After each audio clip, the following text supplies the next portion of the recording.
সম্প্রতি এক বক্তা মাজারে গিয়ে পরীক্ষায় ভালো ফলাফলের জন্য ছাত্রদের জন্য আকুতি করেছেন এক পীর সাহেবের কাছে। ওনার ঈমান চলে গেছে কিনা? ভিডিওটা আমি দেখেছি, এটা নিয়ে অনেকেই ইতিমধ্যে কথাও বলেছেন, তারপর প্রশ্ন আসছে। দেখেন, খুবই দুঃখজনক, ভিডিওটা দেখার পর খুব খারাপ লাগলো যে একজন লেবাসধারী হুজুর কতটা মিসকিন হলে এরকম একটা মূর্খের মতো কাজ করতে পারে। যাই হোক, আল্লাহ তাআলা ওনাকে হেদায়েত দান করুন। কেউ আঘাতপ্রাপ্ত হোক সেটা তো উদ্দেশ্য না, কিন্তু সত্য তো বলতেই হবে।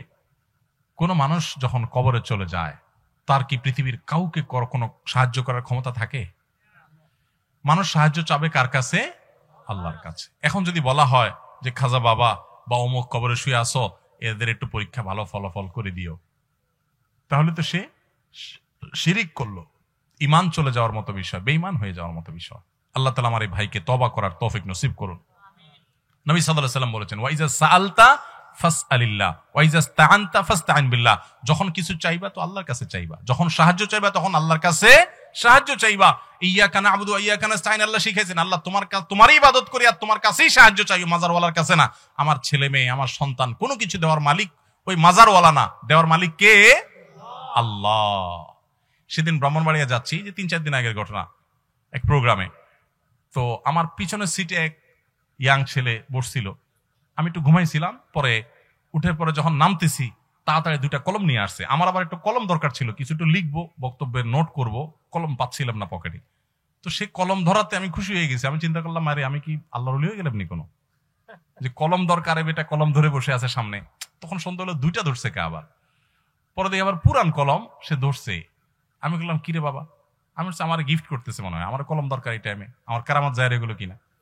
পরে বলে যে না, আমার বোনের কালকে এসএসসি পরীক্ষা, একটু ফু দিয়ে দেন। তো আমি বললাম, শোনো, পরীক্ষা ভালো ফলাফলের জন্য ভালো করে পড়ালেখা করতে হবে, আল্লাহর কাছে দোয়া করতে হবে, সাহায্য চাইতে হবে। আমি দোয়া করে দিলাম, আল্লাহ তোমার বোনের ভালো ফলাফল দেখ, তাকে শরিয়া সম্মত চলার তৌফিক দান করো, দোয়া করে দিলাম, যাও। না হুজুর, একটু কলমটা ফু দিয়ে দেন। আমি, কলম ফু দিলে কি লাভ হবে? আপনি একটু কুলফু আল্লাহ পড়ে ফু দেন। বলছে, আপনি কুলফু আল্লাহ পড়ে ফু দেন। তো আমি কি আর করবো, বেচারা দেখি ছাড়ছে না, নাছর বান্দা। তো আমি কুলহু আল্লাহ পড়েই ফু দিয়ে দিছি ওর কথা অনুযায়ী, যে ওষুধ ওই লেখছে, প্রেসক্রিপশন ওই লেখছে, আমি শুধু ওষুধটা দিয়ে দিলাম। কি করব সেটাই লিখে দিছে ও, যে এটা বলে দেন। তো আমি কি করব, আমার ডিসপেন্সারি ম্যান বানাইছে আর ও ডাক্তার হয়েছে, বলে দিছে যে আপনি কুলহু আল্লাহ পড়ে ফু দেন। তো আমি কুলহু আল্লাহ পড়ে ফু দিয়ে দিছি। আমি এই জন্য প্রায় বলি, ফাঁকিবাজ পোলা পান সারা রাত টোটো করে ঘুরে বেড়াইছে, মোবাইল টিপি করছে, এটা সেটা করে বেড়াইছে, এখন পরীক্ষার আগ দিয়ে মাথা নষ্ট, হাই হাই কি করবো, এবার যায় হুজুর একটু ফু দিয়ে দেন, এটা দোয়া করে দেন। যারা দোয়া চায়, ফু চায়, সবাই যে ফাঁকিবাজ আমি তা বলতেছি না, কিন্তু ফাঁকিবাজ পোলা পানের মার্কা এটা। আর ভালো ছাত্র হলে, ভালো মানুষ হলে সে পড়ালেখা করবে, এরপর আল্লাহর কাছে দোয়া করবে, 2 রাকাত নামাজ পড়বে, চলে যাবে, শেষ। অতএব এই পরীক্ষায় ভালো ফলাফল বা অন্য কোনো কিছু, এগুলোর মালিক কে? আল্লাহ। আল্লাহর কাছে দোয়া করতে হবে। কোনো পীর বা কোনো মাজারে থাকা কোনো মানুষের ক্ষমতা নাই কোনো মানুষের পরীক্ষার ফলাফল নিয়ন্ত্রণ। খুশি হয়ে ফার্নিচার দিলে সেটা নেওয়া যাবে কিনা? খুশি হয়ে দিলে নেওয়া যাবে কিনা?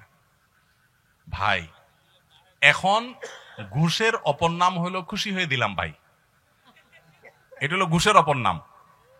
ঘুষকে এখন কেউ বলে না ভাই ঘুষ দিলাম, কি বলে? খুশি হয়ে দিলাম। ভাই, ভাই আমি খুশি হয়ে দিলাম, ভাই আপনি মনে কিছু করেন না, ভাই আমার মনে কিছু নাই, ভাই আমি খুশি হয়ে দিলাম।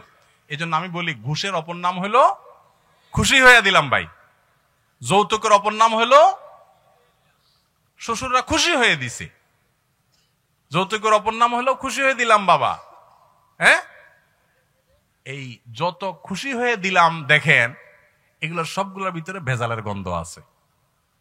এত খুশি হওয়া হয়ে লাগবে কেন? খুশি হয়ে আপনারা দেয়, আমার তো দেয় না। বুঝেন নাই কথা? আপনারা কেন দিচ্ছে, আমাকে তো দিচ্ছে না। ভাইরা আমার, মনে রাখবেন, আমি সবসময় একটা কথা বলি, একটা মেয়ের জন্ম থেকে নিয়ে বিবাহের উপযুক্ত হওয়া পর্যন্ত তার চিকিৎসা, তার খাবার দাবার, তার আবাসন, তাকে আদর যত্ন, তাকে পড়ালেখা, সবকিছু একজন মেয়ের বাবা করতে কত টাকা খরচ হয় বলেন? লক্ষ লক্ষ টাকা খরচ হয়, তাই না? কোন টাকার ফিগার দিয়ে এটাকে ফিল আপ করা যাবে না।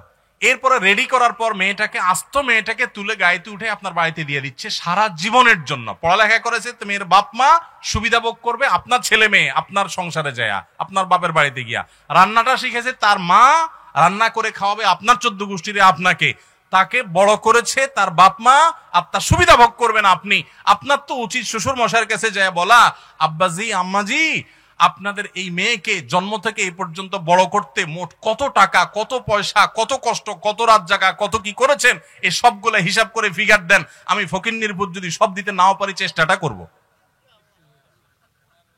বলা উচিত তো সেটা না করে উল্টা বলতেছেন, আব্বাজি এখন ফ্রিজ তো আমার দরকার নেই, আপনার মেয়েরই তো লাগে একটা। মোটরসাইকেল তো আমার না হইলেও চলে, আমি তো এক এমনিও যাইতে পারি, কিন্তু আপনার মেয়ের জন্য তো একটা মোটরসাইকেল লাগে। আমি এই জন্য বলি, এই মানুষগুলোর ভাঙা থালা নিয়ে রাস্তায় বসা উচিত। এই যৌতুক নেওয়ার চাইতে ভিক্ষা করা অনেক উত্তম।